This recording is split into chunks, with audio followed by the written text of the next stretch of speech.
I surrender. The topic today is a little counterintuitive. In surrender lies victory, until you approach it from a superconscious beginning. And as I thought about it, I was on a field trip with 18 middle schoolers. And I realized that at the heart of our topic today is the will. And so I saw it play out in front of me for a solid week with all these delightful children, almost adults, but not quite, exerting their will most of the time in the very positive direction. And I thought, how do I extrapolate from this reading?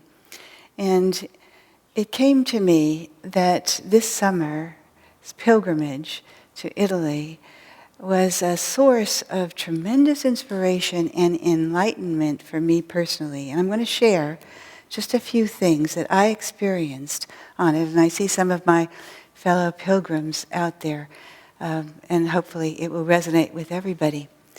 But we went to Italy, and we landed in Rome, and we went to Assisi, and we went to Siena. And as a child, of course, I was totally entranced by the saints, and this was living out my desire to be where they were, to have a greater understanding, and to be in their vibration. And it was wonderful. I was with a group of people who were serious meditators, and shopping was way down on the list. Until the day came when we went to Cortona. Now, I'd lived in Italy for about a year, many years ago, and I had never been to Cortona. I lived in Florence, I'd been to Assisi, I'd been to Siena, I'd been to all those places, Rome. But I'd never been to Cortona. I didn't know really why we were going to Cortona. And somebody said, oh, we're going to shop, because in Cortona you can get really good bargains. They have all the same things that you can buy in all the other great tourist traps, but they're cheaper. And after all, when you're traveling, you have to bring things back for those who await you, don't you? So I got into the spirit of the thing, and I was ready to shop. But first, we went to the hilltop on which was the basilica in honor of Saint Marguerite. And in all my readings of saints, I had never read the story of Saint Marguerite. I'd known Margarets, I'd known Marguerites, so I knew there must be a saint somewhere in the background. But this Saint Marguerite, nothing. And as I read about her, I found it thrilling. Because let me tell you her story. I'm sure most of you don't know very much about her. She's not a Saint Dominic. She's not a Saint Francis. You know, all of those major Thomas Aquinas, major saints within the Christian tradition. But she was a great saint. She was born in Perugia. It was somewhere around the 13th century, and her mother died when she was 7. And this was a huge test. A huge calamity for her. And I imagined to myself, what would it have been like had my mother died when I was 7? How would I have responded? Well, she didn't respond very well. Her father remarried, and the stepmother came into the picture, and Cinderella played out all over again. And instead of being submissive, she was willful. And her will acted out, and she made life miserable for everybody. Until she grew up old enough in her teens to make an alliance with a young man in the village, and they fell in love, and they ran off and they got married because nobody would affirm their relationship. So they just did it. Actually, they didn't get married. They ran off and lived together. And that was, in those days, outrageous. And they had a child, even more outrageous. And for 10 years, they lived together. His family, no. Her family, no. And then one day, he went off, and she waited for him to come home. He didn't come home, and the dog came home. And then she worried, and she followed the dog, and there he was, lying on the road, murdered. And that was the end of the willful years in the ego for her. Because at that point, everybody on the earthly plane turned away from her. His family wouldn't take her in. She had a child. Her family wouldn't take her in.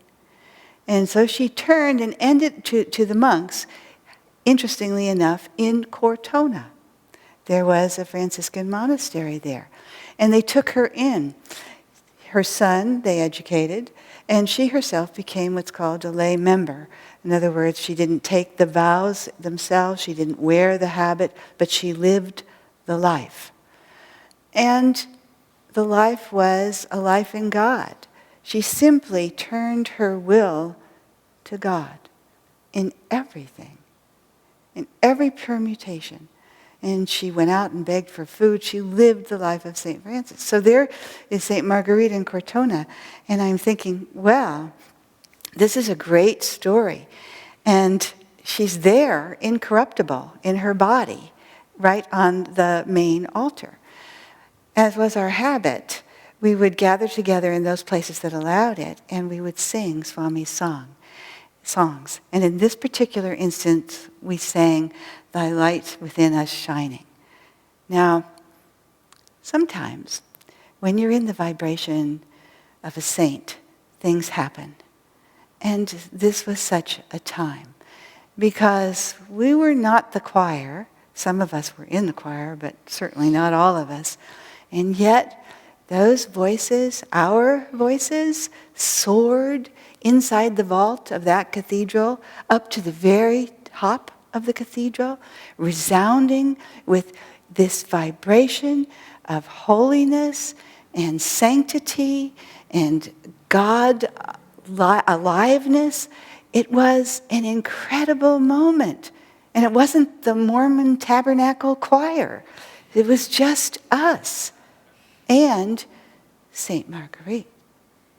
The little nun who was tending the main altar came up to us later and said to us, "Maybe you should sing some more." So that was Cortona, and then afterwards we went out and shopped. But there was another surprise in Cortona, because somebody said, "Oh, there's a museum somewhere, and it's supposed to be pretty good. We should go check it out." I mean, this was not a major tourist trap city. So in the spirit of, yes, let's do it, we did it. We could hardly find it. We had a few missteps along the way. And when we came, it was not an imposing building. Most museums are. It was kind of a small building at the end of a road. And we weren't even sure it was open. And we exchanged money for tickets. And I looked at the ticket, but I didn't really look at the ticket well. That came later. And we walked in. So there were antiquities there. There were frescoes. I can't even tell you all the names of the artists, but you would recognize most of them. When I walked into the main room, I saw on the opposing wall this picture, this painting. And I was drawn to it like a magnet. It shone. There was vibration coming off that canvas. I had no idea that Fra Angelico had spent years in Cortona. And you go back to Fra Angelico. Now, this is a little history, because you have to understand what I'm going to say, you have to understand the history. Fra Angelico was born outside of Florence, in a little town up in the area up near Fiesole, on a hill overlooking the Arno. It was an area that drew great artists because the light was so clear. And he was just a country boy. He grew up in the nature.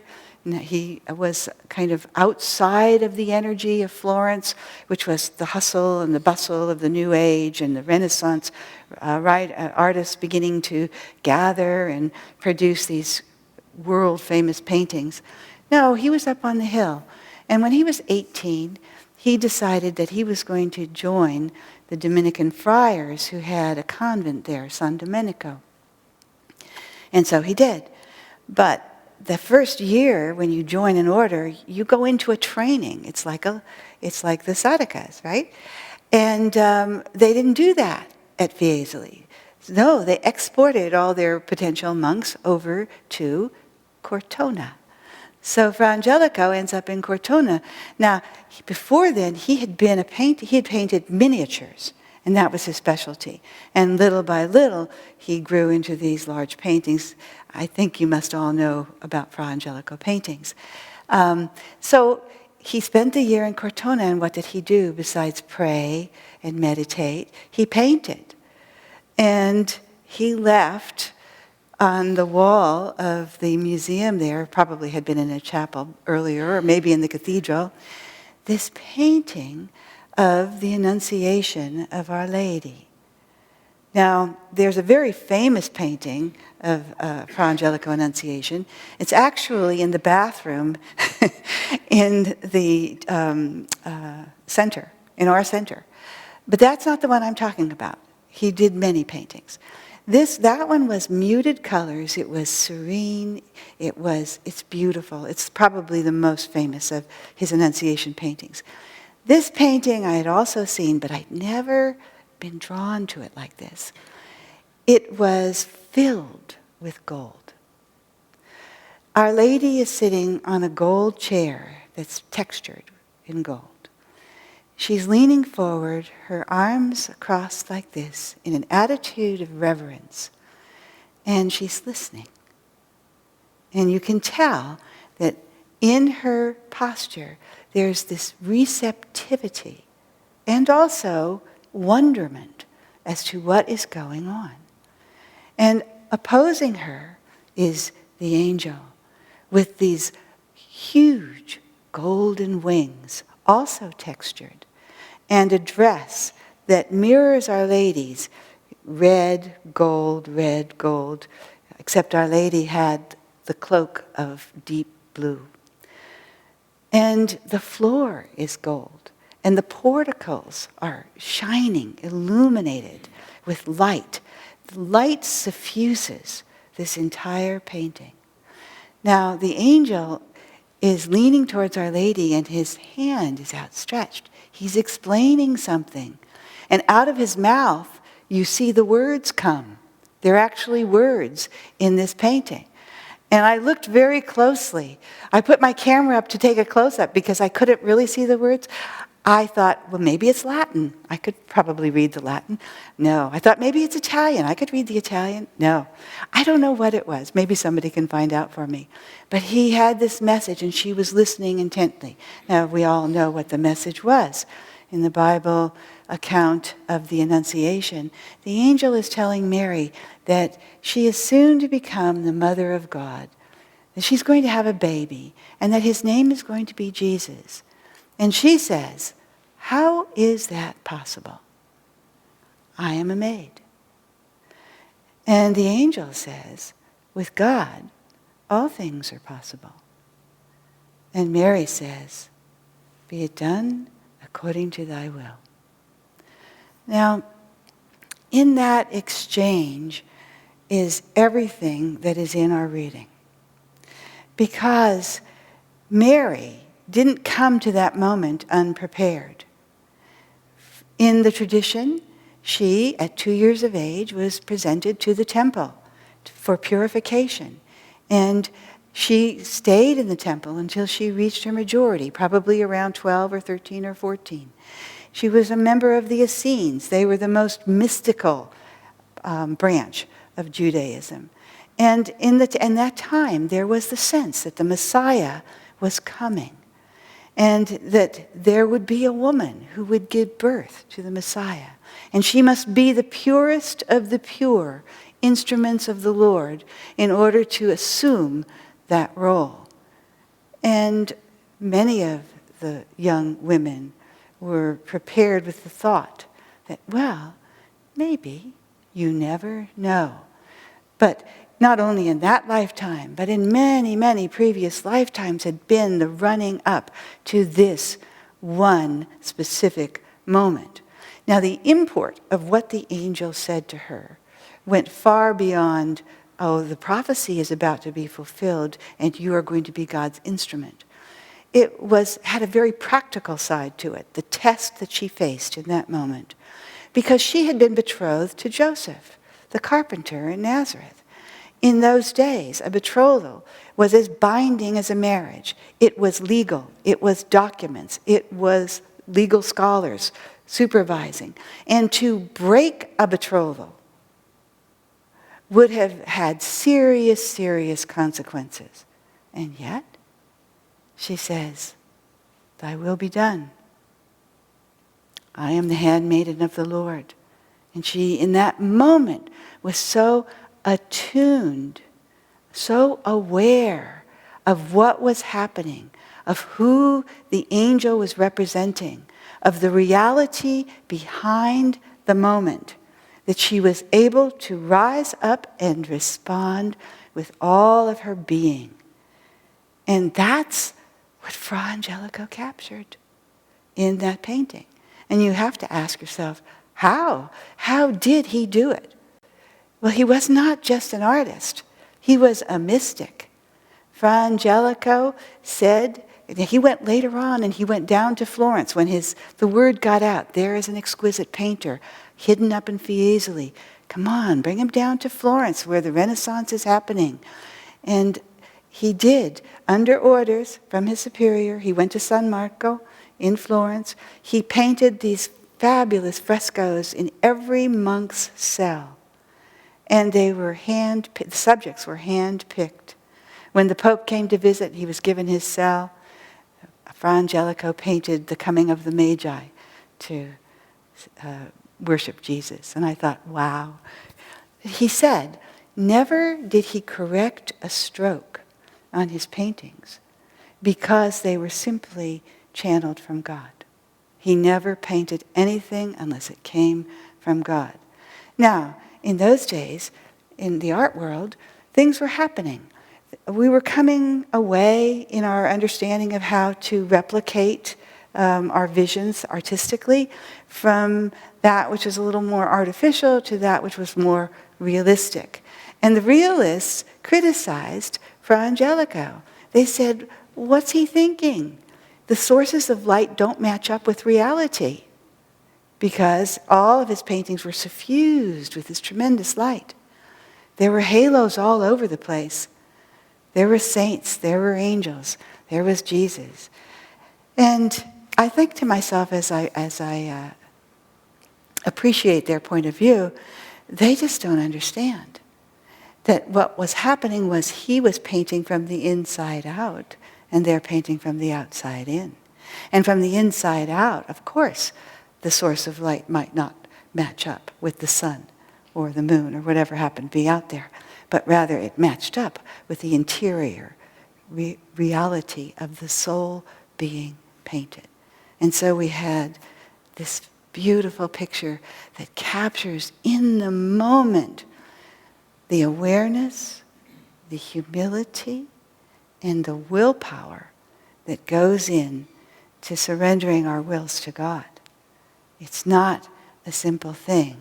Mary was not an ordinary woman.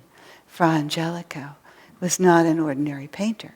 He actually came in at a time after Francis had come to rebuild the church according to the direction of Jesus.